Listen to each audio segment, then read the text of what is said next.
அடுத்தது why Pisum sativa?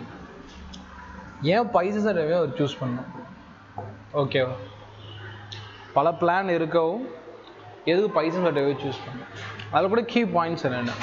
First point Pisum sativa பற்றி நம்ம தெரிஞ்சுக்கணும்னா இது ஒரு மொனோசியஸ் பிளான்ட். இதை நம்ம ஃபஸ்ட்டு வந்து ஆரம்பிக்கணும். மொனோசியஸ் நல்லா ஞாபகம் வச்சுக்கணும்.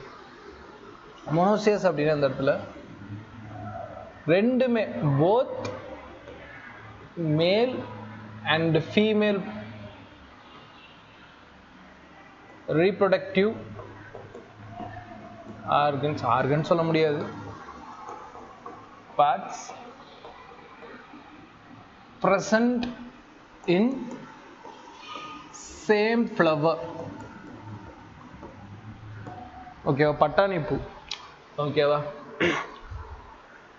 ஸோ மொனோசியஸ் அப்படிங்கிறது பட்டாணி பூவில் என்ன இருக்கும் அப்படின்னு பார்த்தோம்னா அதோட ஃப்ளவரில் மேலும் இருக்கும் ஃபீமேலும் இருக்கும், ரெண்டுமே இருக்கும். நல்லா ஞாபகம் வச்சுக்கணுமா, பட்டாணி செடியை பொறுத்த வரைக்கும் இதோட ஃப்ளவரில் மேலும் இருக்கும் ஃபீமேலும் இருக்கும். தனித்தனியாக ரெண்டு பூ இருக்காது, ஒரே பூவில் ரெண்டுமே இருக்கும். சரியா? ஸோ இதோட அட்வான்டேஜ் என்னன்னு பார்த்தோம்னா எனக்கு பெரிய இன்னும் ரெண்டு பூவை வச்சு ஆராய்ச்சி பண்ணுங்கிற அவசியம் இல்லை. என்கிட்ட ஒரு பூ இருந்தாலே போதும், அது வந்து விதையை உருவாக்கிட முடியும். ஸோ விதையை உருவாக்கிட்டேன்னா அதை வச்சு இன்னொரு செடியை உருவாக்கிட முடியும். அப்படி செடியை உருவாக்குனா அது வளர்றப்ப அதோட கேரக்டரை ஆராய்ச்சி பண்ணிட முடியும். ஸோ இதுவே ஒரு அட்வான்டேஜாக இருந்துச்சு. அண்ட் இதோட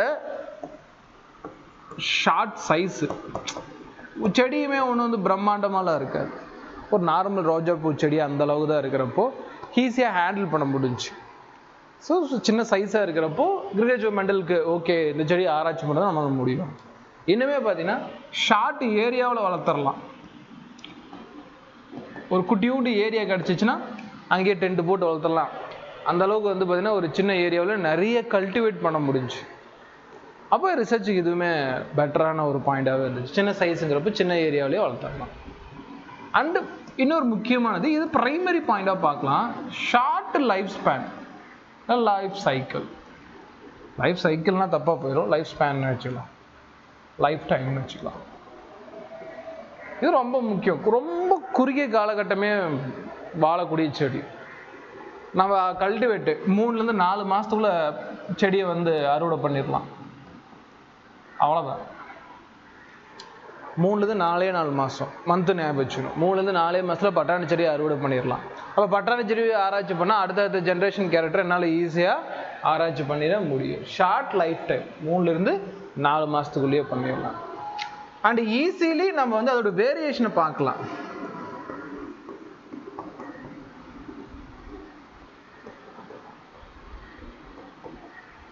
அந்த செடியில் என்னென்ன மாற்றங்கள் நடக்கு, இந்த ஜென்ரேஷன் டு அடுத்த ஜென்ரேஷன் போகிறப்போ ரொம்ப கன்ஃபியூஷனாக இல்லை. ஹைட்டாக வளரக்கூடிய செடிகள் ஹைட்டாக வளருது, குள்ளமாக வளரக்கூடிய செடிகள் குள்ளமாக வளருது. விதை வந்து பச்சை கலராக இருக்குது, இல்லை மஞ்சள் கலராக இருக்குது. ஸோ இந்த மாதிரி பூ வந்து பார்த்திங்கன்னா ஆக்சியல் டெர்மினலில் இருக்குது, அடுத்த நாள் தவிர. ஸோ அதனால் ஒரு தலைமுறையிலேருந்து இன்னொரு தலைமுறை ஏதோ மாறிச்சுனாலும் ஈஸியாக கண்ணுக்கு தெரியுது, ரொம்ப குழப்புற மாதிரிலாம் கிடையாது. ஈஸியாக ஒரு தலைமுறையிலேருந்து இன்னொரு தலைமுறைக்கு போகிறப்போ மாற்றம் ஏற்பட்டுச்சுன்னா அந்த மாற்றத்தையும் என்னால் ஈஸியாக அப்சர்வ் பண்ண முடிஞ்சு. ஸோ ஈஸிலி எனக்கு அப்சர்வ் பண்ண முடிஞ்சு அந்த வேரியேஷன்ஸை. ஸோ அதனால் இதையும் பயன்படுத்துறாரு. அதே மாதிரி easily two self and cross pollination, இதுவும் பண்ண முடிஞ்சு. ஞாபகம், easily two self and cross pollination.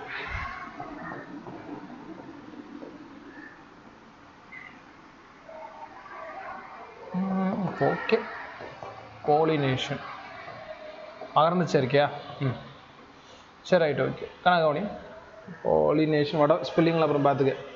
So easily two self and cross pollination அப்படின்னா என்னங்க சொன்ன அடுத்து நடத்தணும். இப்போ நான் சொல்ல முடியாது செல்ஃப் பாலினேஷன் கிராஸ் பாலினேஷன் என்னன்னு சொல்ல முடியாது. ஒரு பூவை வச்சு விதையை உருவாக்க முடியும், இல்லையா 2 பூவை வச்சும் விதையை உருவாக்க முடியும். ஆனால் அது ரெண்டுமே செய்கிறது ஈஸியாக இருந்துச்சு, ரொம்ப கஷ்டமாலாம் கிடையாது. ஏன்னா அடுத்து நான் நடத்துவேன் என்னென்ன இவர் எப்படி கிராஸ் பாலினேஷன் பண்ணுறாரு அப்படிங்கிற மெத்தடில் அப்போ நடத்துவேன். ஸோ ஒரு பூக்குள்ளேயே விதையை உருவாக்குறதாகட்டும், இன்னொரு செடியிலேருந்து இன்னொரு பட்டாணி செடியிலேருந்து ஒரு பூவிலேருந்து மகரந்த தூள்களை கொண்டு வந்து இதில் போட்டு பாலினேஷன் பண்ணுறதாகட்டும், ஈஸியாகவே இந்த பாலினேஷன் ஈவெண்ட் என்னால் பண்ண முடிஞ்சுச்சு. இது ரொம்ப ரொம்ப முக்கியமான பாயிண்ட். சரிங்களா? அடுத்து, single pollination produce multiple seeds.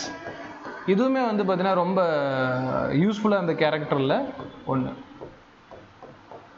விதை இருக்குது, ஒரு முறை நான் வந்து பார்த்தீங்கன்னா பாலினேஷனை முடிச்சிட்டேன், ஒரே ஒரு முறை நான் பாலினேஷனை முடிச்சிட்டேன், அவருடைய இனப்பெருக்கத்தை முடிச்சிட்டேன் அப்படின்னா என்கிட்ட ஏகப்பட்ட விதை உருவாக்க முடியுது. அப்போ நான் வந்து பார்த்தீங்கன்னா நிறைய செடிகளை கல்டிவேட் பண்ணி ஆராய்ச்சி பண்ண முடியும்.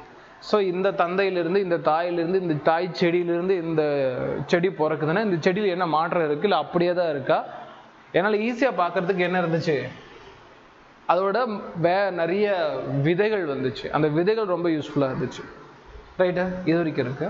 அண்ட் வந்து பார்த்தீங்கன்னா கிளியர் பியூர் லைன் பிரீட்ஸ்ன்னு சொல்லுவாங்க இதை.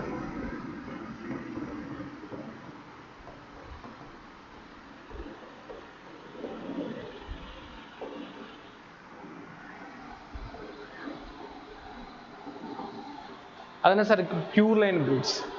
சுய வரிசை இனப்பெருக்கம்னு சொல்லுவாங்க. அப்படின்னா இப்போ நான் பட்டாணி செடி ஆராய்ச்சி பண்ணுறேன் அப்படின்னா எப்படி சொல்லலாம்னா, இப்போ உதாரணத்துக்கு பட்டாணி செடியோட கேரக்டர் ஆராய்ச்சி பண்ணிகிட்டே இருக்கப்போ சடனாக அதில் ஒரு வேரியேஷன் அவ்வளோ விஷயத்தில் வராது. நான் வேரியேஷன் வந்துன்னு சொன்னாலும் ஓரளவுக்கு அந்த எதிர்பார்த்த வேரியேஷன் தான் வருமே தவிர்த்து புது கேரக்டர் டக்குன்னு குதிக்காது. நல்லா புரியும். பியூர் லைன்னா அப்பாவோட கேரக்டர் என்னவோ அந்த கேரக்டர் பையனுக்கு வரலாம், பையன் கேரக்டர் என்னமோ அதுக்கப்புறம் கேரக்டருக்கு வரலாம். ஒரு பையனுக்கு ஒரு கேரக்டர் வந்திருந்தா கூட அது அப்பா கிட்ட இல்லைனா கூட தாத்தா கிட்ட இருந்திருக்கும். பையன்கிட்ட ஒரு புது கேரக்டர் வந்திருக்கு, அந்த கேரக்டர் அப்பா கிட்ட இல்லைனாலும் தாத்தா கிட்டேயோ இல்லை அவங்க கொள்ளு தாத்தா கிட்டேயோ இருந்திருக்கும். ஸோ இதுதான் லைன். அந்த லைனுக்குள்ளேயே ஒரு கேரக்டர் இருக்குல்ல, அப்படிதான் கிடைக்கும். அது பேர் தான் பியூர் லைன். சரியா? இன்னொரு ஆள் வந்து பார்த்தீங்கன்னா இந்த ஜென்ரேஷனில் சேர்ற வரைக்கும் இதில் எந்த வகையான சேஞ்சும் நடக்காது. அதே மாதிரி தான் பட்டாணி செடியில். ஸோ நான் திருப்பி பட்டாணி செடியை வச்சு ஆராய்ச்சி பண்ணுறேன். எஸ், பட்டாணி செடினா பட்டாணி செடியே வச்சு ஆராய்ச்சி பண்ணுறேன் அப்படின்னா அது நெருங்கிய வட்டாரத்துலேருந்து திரும்பி வரக்கூடிய செடிகளை வச்சு ஆராய்ச்சி பண்ணாலும் எனக்கு ஒரே மாதிரி கேரக்டர் ரிப்பீட்டடாக கிடைக்குது. ஸோ அப்போ என்னோடய ஆராய்ச்சி வந்து பார்த்திங்கன்னா குழப்பம் இல்லை, குழப்பம் இல்லாமல் ஈஸியாக போச்சு. இந்த பியூர் லைனுங்கிற வேர்டுமே ரொம்ப ரொம்ப முக்கியமான ஒன்று. ஸோ அதையுமே நீ நல்லா ஞாபகம் வச்சுக்கணும். பியூர் லைன் இல்லையா ட்ரூ ப்ரீடிங்னு சொல்லுவாங்க. பியூர் லைன் இல்லைனா ட்ரூ ப்ரீடிங் ஒரு சயின்டிஃபிக் டேர்மாக இருக்கனால இதை கேட்கறதுக்கு வாய்ப்பு இருக்குது. True breeding, true breeding. So இதெல்லாம் பைசன் சட்டம் கிரகஜோக மெண்டல் வந்து சூஸ் பண்ணுறதுக்கான எக்ஸாக்ட் ரீசன்ஸாக இருந்துச்சு. நோட் பண்ணிக்கோ. அடுத்து போகலாம்.